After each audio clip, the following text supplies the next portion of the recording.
Thanks for listening to this podcast of Trending with Timmery from the Relevant Radio app. Anything you share in terms of episodes, whether it's texting it to a friend, posting on social media, helps to build up the kingdom for God, to help confront the challenging issues we face as a culture, but with joy, with hope, and with an eternal perspective where our faith collides with everyday life, bringing eternal principles to help us live our life joyfully. So, what's trending? Bridging your Catholic faith with your everyday life. You're listening to Trending with Timmery on Relevant Radio. Hello, Relevant Radio world. This is Trending with Timmery. Clearly, I'm not Timmery. My name is Damon Owens. Delighted to be with you this evening, guest hosting for the wonderful Timmery. And we're going to have quite a show, and I'm sure hoping that you'll dial in with some of your thoughts, your experiences, and some of your opinions. But want to wade into a difficult topic, but not difficult because there's conflict. Difficult because it really needs to be infused with certain principles, with certain attentiveness and a tenderness.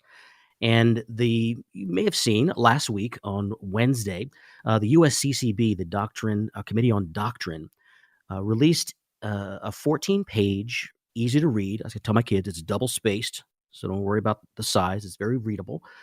A document on, I'll name it, Doctrinal Note on the Moral Limits to Technological Manipulation of the Human Body. Yeah, that's a mouthful.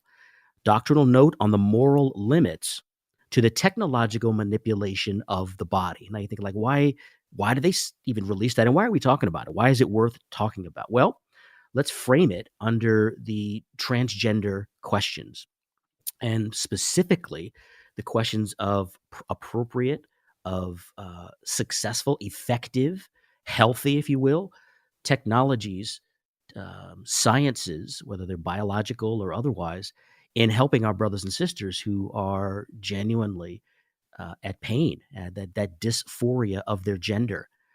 And I'm using my language carefully because it's part of that parsing, part of that understanding. First and foremost, that this document is not a document simply on transgender. That would be a gross oversimplification. And, when you find in church documents, the longer the title, the more specific the application. And you need to recognize that, yes, there may be some broader principles and claims, as we'll talk about throughout the show today. But for the most part, it's speaking very specifically about how we use our healthcare system, how we use human technology, how we use our intellect.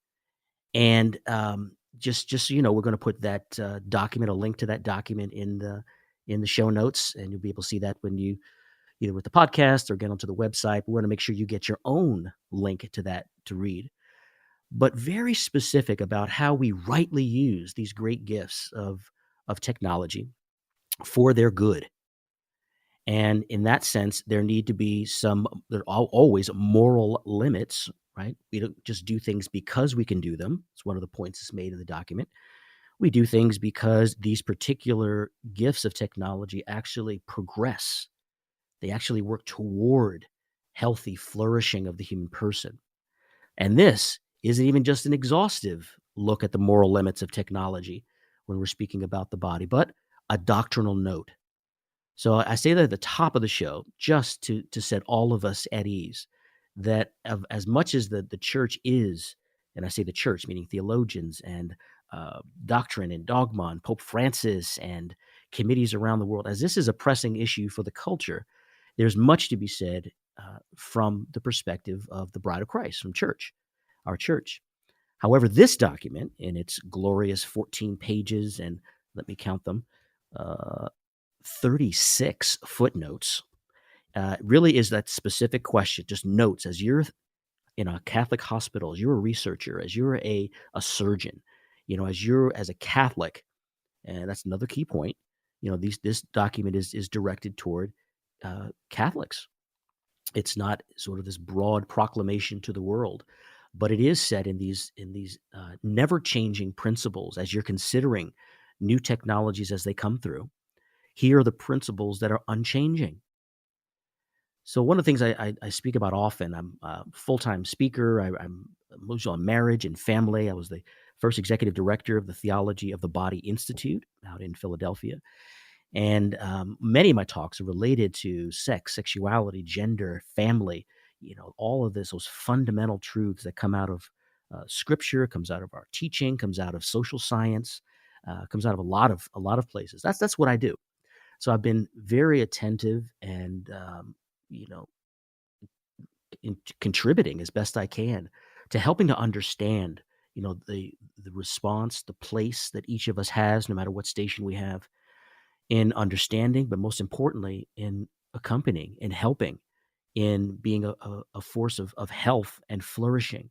And let's just name it, for the sanctification of those who are deeply, deeply wounded by that dysphoria with their gender. And dysphoria really is the opposite of euphoria, right? So when we speak about a gender dysphoria, we're talking about, an ill ease. And there's various degrees of that. There's various experiences, unique experiences. And we very much need to listen as best we can to those who are experiencing this in order to help them. And yet, as beloved members of the human race, as beloved members of the family of God, as being children of God, we all carry that same dignity of what that means. What does it mean to be a man made in the image and likeness of God? What does it mean to be a woman made in the image and likeness of God? And how does the unique circumstances and perhaps even wounds in our own hearts and lives, how does that play out as we, as St. Paul says, as we work out our salvation in fear and trembling?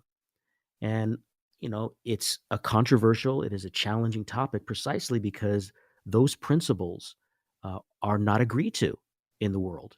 The whole starting point, the first principle of the inalienable, right, irreducible dignity of the human person is uniquely biblical, and I would even say uniquely Catholic in its expression.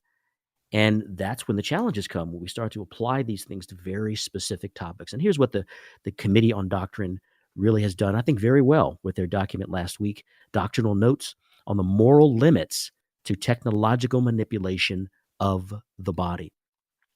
As always, Timmery's social media is at Timmery on Facebook and on Twitter.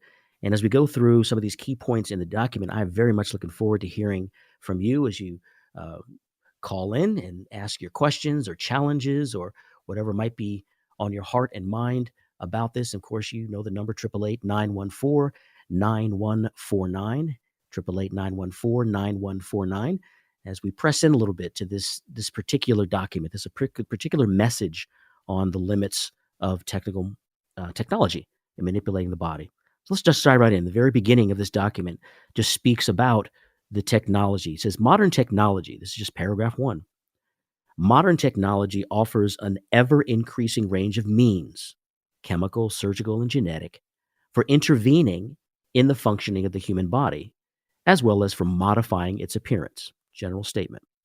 These technological developments have provided the ability to cure many human maladies and promise to cure many more. There's the hope. This is it. This has been a great boon to humanity. And that's the first sort of block to address here. And I'm glad they went there, as if somehow the principles are setting up some general opposition to technology. That's a complete falsehood. In fact, many priests and Catholics have been at the forefront of technologies for hundreds of years, if not thousands of years, right? It's not about the technology. But modern technology, continuing on here, however, produces possibilities not only for helpful interventions, but also for interventions that are injurious to the true flourishing of the human person, right? You don't need to have too many examples, right? We can use radiation technology for x-rays and for MRI and be able to do incredible diagnostic work, or we can build bombs. We can take nuclear fusion, we can take atomic energy, nuclear energy, and we can give light and heat efficiently and indefinitely to homes in the world. But then again, we can build a bomb. So a simple observation that there are helpful interventions, but there are also some that are injurious to the true flourishing of the person. So how do you know the difference? Is it up to unique and individual conscience? Is there some overall universal principle or truth? And that's a setup because the answer is yes. Careful, the document continues, careful moral discernment is needed to determine which possibilities should be realized and which should not, in order to promote the good of the human person. And to do this discernment is necessary to employ criteria. And these criteria must respect the created order that is inscribed in our human nature. And here's the part that really, really just connects with everything that I've had the privilege of working in and around for the last 30 years. This whole connection and the weightedness, the gravitas, if you will, of unpacking the truth of human nature, of what it means to be a human person. It is so foundational. It is so instructive. It is so liberating when we can discern, first of all, in fact, the right word is discriminate, right? Discriminate literally means to cut away. When we can rightly, of course, there's just discrimination and there is unjust discrimination. I'm clearly talking about one that appeals to justice. And when we cut away those things that conform to universal truths, then we, in a sense, purify, we simplify the ability to figure out how we act, what we do, what's true. And when it comes to this question, this foundation that the Committee on Doctrine is setting up is crucial. And their first named section after that introduction is, in fact, the natural order. Before I jump into that, there's a foundation that I always use because it's essential.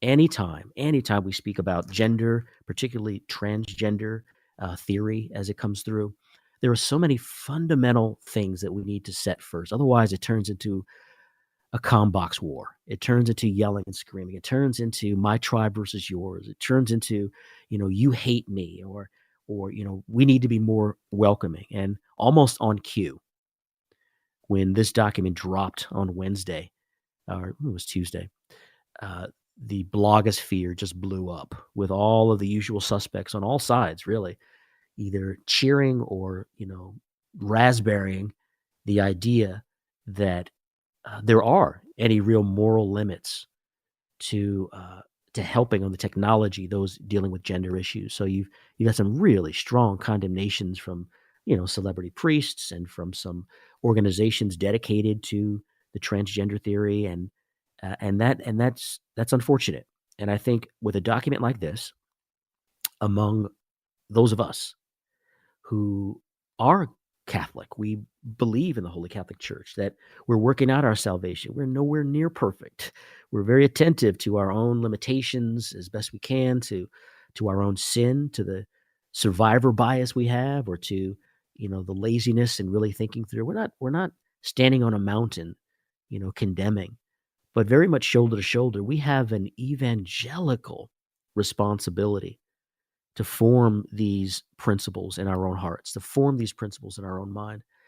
And especially on such a big topic like this, transgender, all the more so, even with all the attendant danger and ostracizing and name calling and the a lot more heat than light. I'm very much a proponent of just enough heat to stay warm and as much light as we can take so that we can see, right? So usually more light than heat, but I don't dismiss the heat. We need a little bit of heat because, we need to stay warm when it gets cold. The second real important foundation, as we begin this conversation, is it is so crucial that you and I keep a clear distinction between the person and the issue, between the subject, literally our sons, our daughters, our brothers, our sisters. And yes, the percentages of those experiencing, gender dysphoria and all of its variation, the percentage is extremely low. But when you multiply that times 8 billion people on the planet, you're talking about a lot of people. So it's not something you dismiss because the percentages are extremely low. And in point of fact, it's irrelevant. When you are dealing with a gender dysphoria, who cares how many others are? When someone you love, truly love, your father, your mother, your sister, your brother, your cousin, your best friend, your roommate, when it gets really personal, you have a unique gifting and calling to understand what is unique to that person and to communicate the two great truths. And they're not science, the two great truths of our humanity, that the way you look at them, the way you attend to them, the way you're present to them, there is no question. I see you. I know you. I love you as appropriate to the relation we have. And I will your good. I want the good for you. And to the extent that we're able to do that and communicate that, that's where we can have, authentic conversations about how we can help. What is true healing? Is healing even necessary? That's really one of the key points of transgender theory, is that this is a natural variation within this created order. And instead of looking for healing or fixing or any kind of treatments, remedy, that we should just be accepting. And that, in fact, everything that we thought we knew about gender, everything we thought we knew about sex is probably wrong, because we've got someone literally right in front of us who doesn't obviously conform to what we thought we've known. So, they can't be wrong because they're having an experience, and that experience is true for them. So, as the theory states, it must be something wrong with the presupposition, the first principles, that maybe it isn't male, female, maybe it's not man, woman, but in fact, a more nuanced gender. I'm getting ahead of myself. But my point is, when we speak about these things, it's crucial that we have truly in our hearts the distinction between the person and the issue, that we're not here to fix people, and we're not. And when we speak about things like this document, the doctrinal note on the moral limits to technological manipulation of the human body, as I mentioned, we're talking about this from the Committee on Doctrine of the United States Conference of Catholic Bishops. This is a document on doctrine. And there are some beautiful attendant acknowledgments of the tenderness and the necessity to accompany those with this. So it's not a void, of that acknowledgement. But make no mistake, it is a doctrinal note. So this is not something you would read, in your friendship to someone there may be a 0.1% opportunity where they authentically ask you. But for the most part, this is for our edification. This is so that we can come to see, okay, how do I process this? And that, in fact, to me, is the understanding of what's being proposed with transgender theory. Let's be crystal clear. There are those of us, brothers and sisters of ours, who have a huge internal disconnect between the acceptance of their sexuality, their gender, and the biological sex that they've been born with. That exists. There's no one in their right mind saying that does not exist in one form or another. Now, we could talk about, the rise and the social, they call social contagion, and the popularity and whatnot, but that would be a huge mistake. It would be wrong to dismiss the reality of our brothers and sisters. And I've had the privilege and the challenge of walking, with a few people who are really struggling with this. So here's the distinction. There are those who are experiencing something, and it's deeply painful, and it's jarring, and they're searching for a meaning of it. What does it mean? What does it mean for them? What does it mean maybe for their life, their future, for their relationship with God and with Jesus Christ and with the church, with their own family? What does it mean to me? And in that search for meaning, we have been given in the last 60 years, probably since the early 60s, a growing and now accelerated in the last 10 years set of meanings. We've been given a vocabulary. We've been given a theory, a proposal that says, there are people that are experiencing this, and this is what it means. And the criticism, the authentic critique, in fact, Pope Francis's strong language against this transgender ideology is specifically in this latter part. It is never against people. Never. And even the accusations notwithstanding, the reality is that we are all searching authentically for true ways of helping our brothers and sisters to work through this, to receive everything they need, whether it's intellectual, whether it is affective, whether it is medical, whether it's technological, whether it is any of the logies, right? We're all dedicated to helping them. And I think if we accepted that, I think a lot of the heat and the temperature would go down. But the way that gender theology, I was about to say theology, that's another one. Gender ideology has been presented to us is that you can't separate that. That you can't separate that. That when someone looks you in the eye and says, I feel like I'm wrong, I was born in the wrong body, that we, in respect, need to accept that as is. We need to accept the language, the description of that experience prima facie on its face, and then work from that. That in point of fact, they actually might be in a different body. And the extreme is not the answer. The other side is not the answer. That we just don't believe anything they say, right? But imagine experiencing something you've never experienced before. You've probably been here, and you're groping, you're grasping for ways of explaining it, and your inability to explain, your awkwardness, the difficulty in finding the right words and using of analogy and of imagery, and you use everything you can to help someone understand. There's a heart message there, is my point. That even the vocabulary may make difficult to get, but we have to do that work. It's spring. I should have give everybody happy spring at the beginning of the show. And I'm looking outside my window right now out here in Philadelphia, and a giant, giant dogwood tree is just exploded. And then the flowers are beautiful, but my sinuses are feeling every one of them. And this morning I was talking to my wife. She says, "How you feel?" I said, "Oh, I feel like my head is pounding. I feel like I got a vice on my head. I feel like, and I'm trying to, all these typical analogies, and it's weak. But here's my point. To think that I literally have a vice and that the solution would be to get the vice out of my head, we know that's ridiculous. It's an ad absurdum kind of argument. But because of the tenderness and the newness of transgender, there seems to be this tribalism, this break that says we need to listen and accept everything as it's being described as proscriptive to helping our brothers and sisters with dysphoria, and that just doesn't map.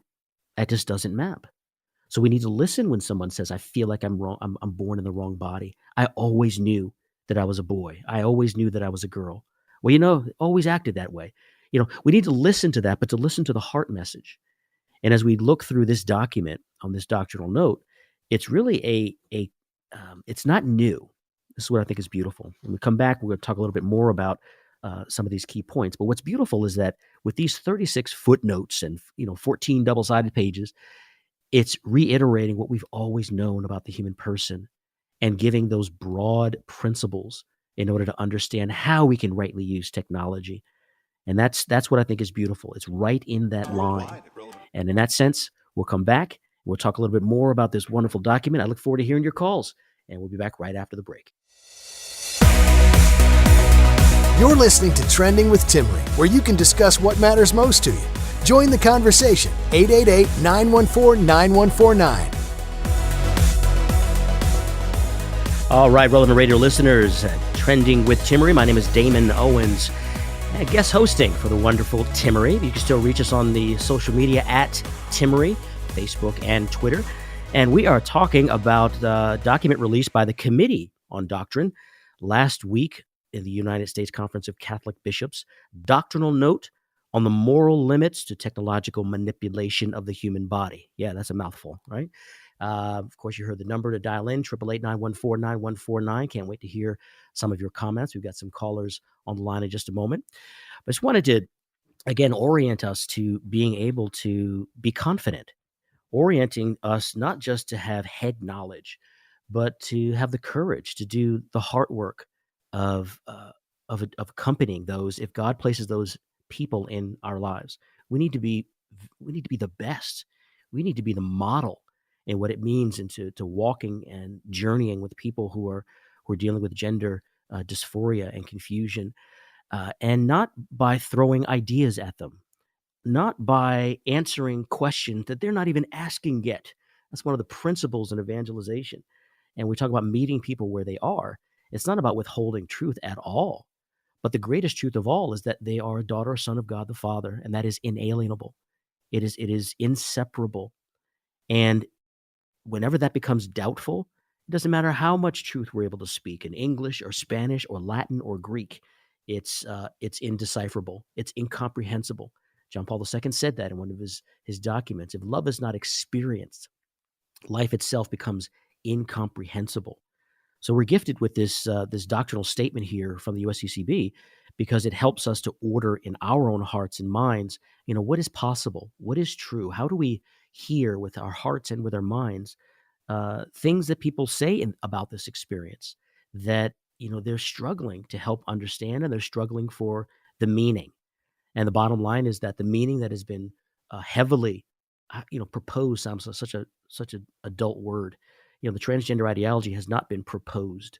It very much is a movement, and the bullying that has happened, and that's the right word to use, in professional spheres, in public spheres, in social media, in all areas, is there's nothing but a full-on press that if you don't follow and believe this set of meaning that has been proposed in transgender theory, then you hate people who have gender dysphoria. When in fact, that attempted explanation for the meaning of their experience is rooted in a lie. It's rooted in error. And why does that matter? Because no matter how compassionately we offer answers that they may want to hear, the bottom line is it is not healing. It is not healthy. It is not an act of love when it's separated from the truth, either of their dignity in our relationship with them or in helping them to work out that meaning. And one of those questions about the language that's being used is worthy. So let's hear from Julie. Julie's joining us from Portland, Maine, and she's got a question about this. Hey, Julie, welcome to the show. Hi, thank you very much. My question is, we all know God makes no mistakes, right? And before he knit us in the womb, he knew us, and he has a plan for our life. So in terms of the folks who have true gender dysphoria, and I'm a nurse, I'm sort of scientifically based, there is a very small percent, of the population who truly suffers from this, and it is real. So, in terms of you were saying earlier that it's real, I don't disagree. But if someone says, "Oh, I was born in the wrong body," I feel like that implies that, and if we accompany them on that journey and that question, aren't we somehow saying that God made a mistake? And that's not possible. God doesn't make any mistakes. So if God made somebody a male, right? Well, an XY makes a male or an XX makes a female, and we do have very rare things like XXY syndrome, or, you get really scientifically into the weeds. But I don't know. I think if somebody is born a male, I think as Catholics, we would largely say that was God's plan for that person, and God doesn't make any mistakes. So how do we wrestle with that? Yeah, Julie, I'm so glad you brought that up. I think for believers, this is a point of real, I want to say pain. This is a point of real conflict when we hear statements from people who are in pain, they're wounded, and they're trying to explain the pain. And you said you were a nurse, so maybe an analogy might be, a child comes in, and I say child because of the limited, vocabulary, and they're experiencing something that has, a 12-syllable Latin name, in their chest, right? And after a certain number of tests, you can find out what that is. But you say, how, what's wrong? The first question you as a nurse or, a physician assistant or a doctor will ask is, hey, what's wrong?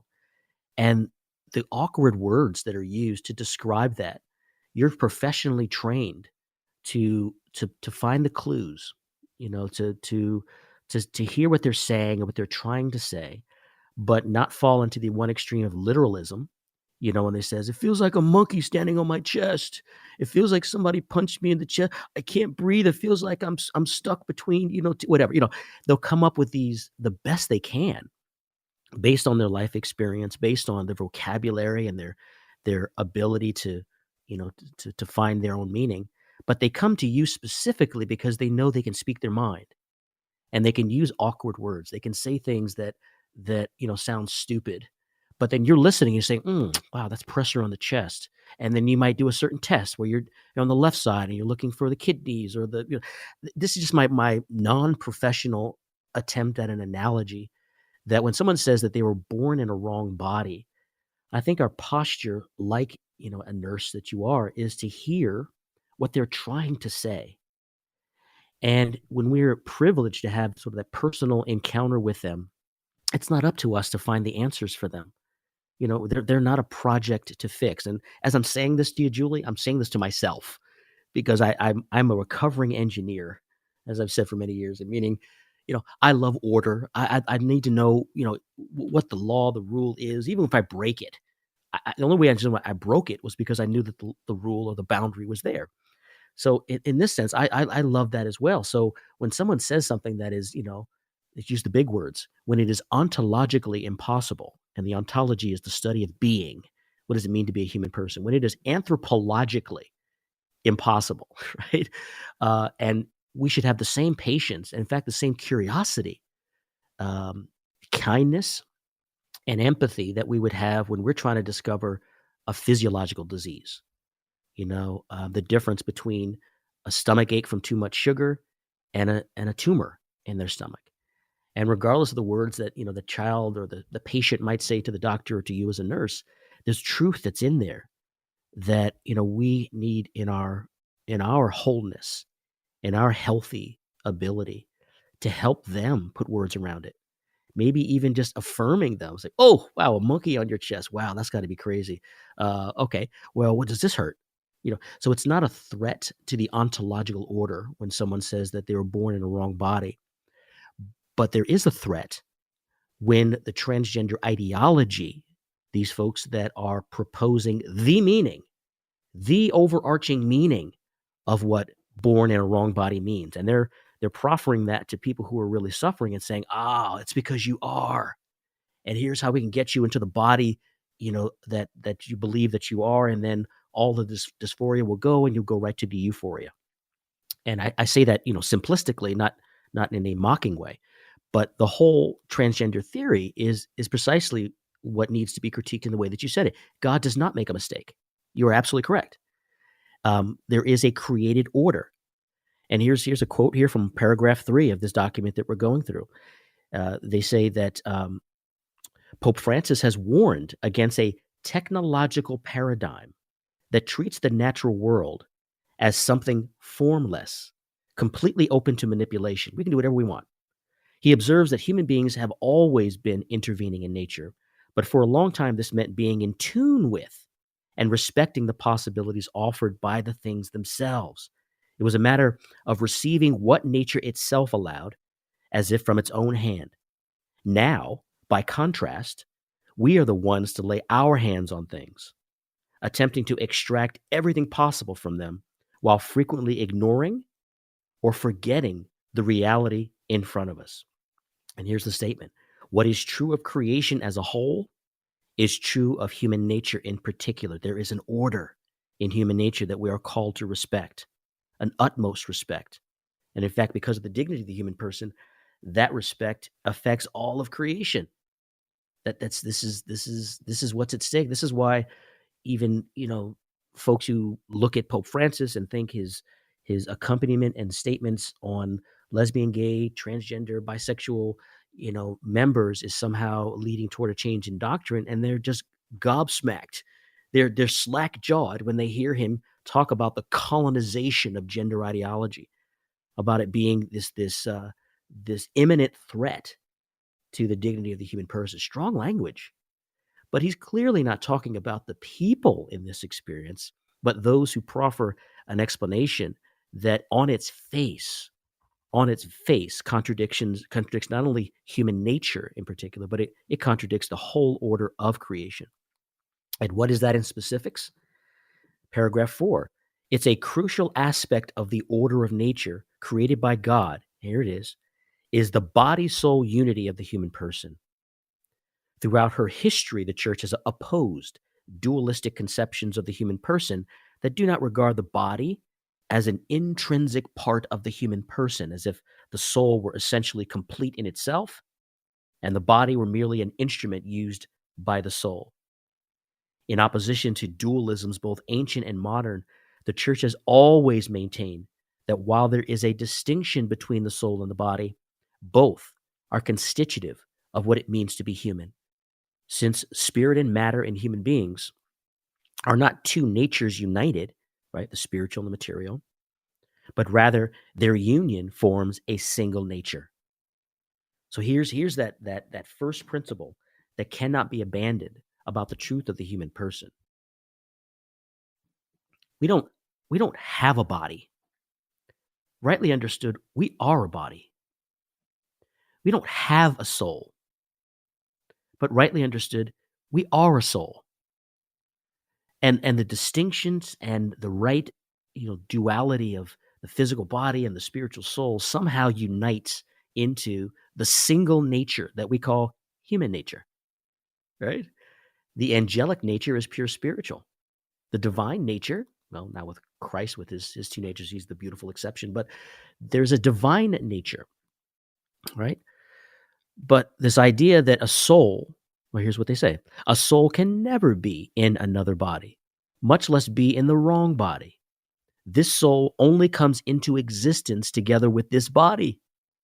What it means to be a human person necessarily includes bodiliness.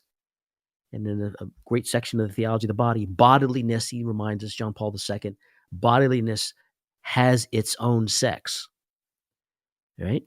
So the human person is necessarily bodily, and the bodily has its sex. Human beings are physical beings sharing a world with other physical beings, right? But that human nature is a beautifully rich and inalienable truth that when we are a part of this public conversation, in fact, not even just conversation, that sounds so passive. We carry some of the largest and most extensive healthcare systems in the world. And we don't do this for monetary or for political or for, capitalist means. Healthcare, hospitals, university systems, research, all these institutions are ancient, and they all flow out of this dignity of the human person, this call as the bride of Christ to help individuals and cultures flourish in unveiling that truth. So this is not a side issue. There are statements on economics, there are statements on politics and geopolitics that come out of the Vatican or the bishops and locally or universally, and there's a lot of truth that come out of that in the applications. But when it comes to the human person, this is what we call a core competency. This is the keep of the castle where all the treasure is. Christ revealed the deepest truth about who we are, made in his image and likeness, and what it means that to be made male and female in his image and likeness. All of those truths. This is the keep of the castle where all the treasure is, and everything that flows out of that into the kingdom comes from this both truth. It's both from reason and from revelation. We can't back off from this. We can't, step back and say, "Oh, this is too contentious." Just let people live their lives, as Pope Francis has said, Pope Benedict has said, in calling not just in personal opinion, but in the summa of the church's role, is that this is an existential threat to even understanding and living the gospel and the salvation story. So let's talk a little bit more about that. Hey, give us a call. Love to hear your thoughts, your concerns. 888-914-9149, and we'll be back right after the break.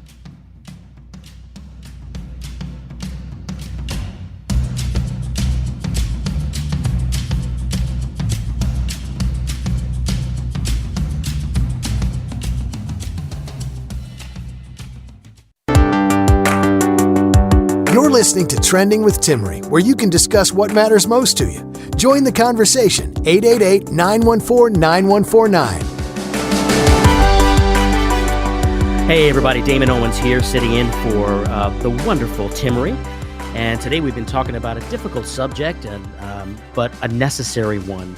The document that came from the USCCB last week, very narrowly focused, very specific, a doctrinal note on the moral limits to technological manipulations of the human body. I'm going to keep saying that enough that it'll just roll off of my tongue. We have a link for that in the show notes, and you'll see that if you're linked to the podcast. I will highly recommend reading it. It's an easy flow read, very well written, just 14 double-sided pages. Every time I say that, I think about my kids and I have to write a report. And could I use triple space? Well, it's not triple space, but it's got readable spacing that I think will edify all of us, no matter what our encounter with this. So we got a call here, Paul from South Mississippi, joining us here. Hey, Paul, what's on your mind? Hey there. Well, I'm a recovering engineer as well, and and I just wanted to say that your explanation of dysphoria and the opposite. I guess I have to say I have gender euphoria. Okay. I'm happy with my maleness, and I'm working hard to pass that onto my male children. And I don't mean to make light of things, but perhaps you could comment on the mental illness situation in our country. We've seen a lot of change over the years with mental illness and the closure of some of the state facilities that really specialize in mental illness, and how that maybe plays into this topic. Yeah, great question, a great connection. Glad you made that. I think that does play a role in both the language, the approach, maybe even in the fear of, what is our role in helping those with gender dysphoria? Because you're right, the overall mental illness stigmatism still exists, even though there's been great strides, fantastic strides in the last probably 20 to 30 years. And there's a couple of layers to this that come to mind. One, you're right, there is sort of a derogatory reticence when it comes to speaking about mental illness, especially your own. But there's also something within the the psychological, professional psychological world as well that had a major fundamental shift in looking at mental illness not as disorder, meaning that here's the order, of healthy, sane use of our psychological faculty. Like there's an order, and when you break from that, that's a disorder. And for the early years of psychology and psychiatry, up until, early 70s, I believe it was 1972, it was an understanding that there's an order to a healthy human person. And when there's deviation from that, there's an objective goal to restore health back to that order, right? Well, since then, we're now at a place where the American Psychological Association refers to mental illness, or they're not disorders. It's really based on self-reporting. What is it that's stress in your life? And the success of the psychological processes now for mental illness is not any objective sense of wholeness as much as it is a self-reported alleviating of any symptoms that make it difficult to live your life with joy. So extreme subjectivism is also part of our professional psychological world, that you can't speak about anything being objectively out of order, disordered. You can only speak to the person and say, well, how are you distressed? Now that's one area. But to your point, if we had a comfort level with mental illness, we wouldn't be so quick to dismiss that disconnect between the body and the soul, between the body and the mind when it comes to gender, right? Because listen, there's 4 parts here. Maybe I should have started with this. The connection between sex and gender is inseparable, and it kind of flows like this. Sex is in the beginning, right? It is genetic, and the genotypes, as Julie, our nurse, said earlier, XX, XY, that's at the cellular level. The genotype helps you distinguish between male and female. Then there's the phenotype, PHENO, phenotype. A phenotype is how those genes get expressed in the body, whether it's at birth to be able to see genitalia clearly, or whether it's secondary sexual characteristics later on at puberty. There's a physiological, and it's not simply turning this on because I have this gene, this is what's going to happen. They're not as determinative as people have said. It turns out that environment plays a role in which genes and whether certain genes get turned on or off. So they call it epigenetics, and it's more complicated than just, oh, you've got this and there. But when it comes to sex, everything that has been studied so far, this is the science, is that it is determinative. So there's still study going on. There is nothing, the whole mapping of the genome found no same-sex gene for homosexuality. There's no transgender gene. So people tell you there are people that are born that way, you need to just remind them, you're ahead of the science. And I suspect, this is my personal opinion, that we're going to find some epigenetic connection, meaning, something that is triggered in certain environmental situations that make it so. But that's just me conjecture. But that's genotype, phenotype, and then is psychological. Gender begins here. How do I accept my phenotype, my body, and my genome? And that's a personal decision, usually around the age of reason, with the sexual development around 6, 7 years old, etc. And then the fourth part of this is sociological. What are the social norms that express to the community my role in reproduction? So genotype, phenotype, psychological, and sociological. If I walked around in a skirt, people say, Damon, why are you wearing a skirt? If I was in Scotland, they'd be saying, nice kilt, right? That's just a social expression but it does tell to the world, hey, here is my role that I've accepted in reproduction. And it's essential. So there is an inseparable connection between sex and gender. But according to gender theory, and then later on, as this document deals with the technology to assist that, it's that the psychological, the mind, the acceptance of our sex is primary. There's a primacy to my accepting of who I am that even overrides the sex. So now we're getting into the theory. Excuse me. And therefore, the technologies that may or may not be or should not be available to help assist that. So if we accept these fundamental principles of a new type of human nature, it's essentially that's what's going on. Not by, nobody's really talking, the big sciences, ontology, anthropology, philosophy here. These are people responding to people in a wound, in a brokenness, in a dysphoria. So in that sense, we have got to do like any professional medical doctor would do, that when someone presents themselves with symptoms and they struggle to describe those symptoms, not to be so simpleton, so simplistic as to simply accept them at their word, but we try to hear what they're really trying to say. We get to the real pain point, whether it's the kidney or the liver, whether it's just the abdomen is too big. Is it the intestines? Is it the esophagus? Is it the stomach? You use your professional wits in order to hear fully what people are describing, but not to accept the descriptions they have because they don't have the training you have. They don't have the expertise in how the body works. But who would come into a doctor and tell the doctor, hey, doctor, this is how my body works? I know you studied medicine. I know you studied the human body. I know we've got Hippocratic oaths and things going back, thousands of years. I know, we've mapped everything down to the genome, but, you can't impose that on me.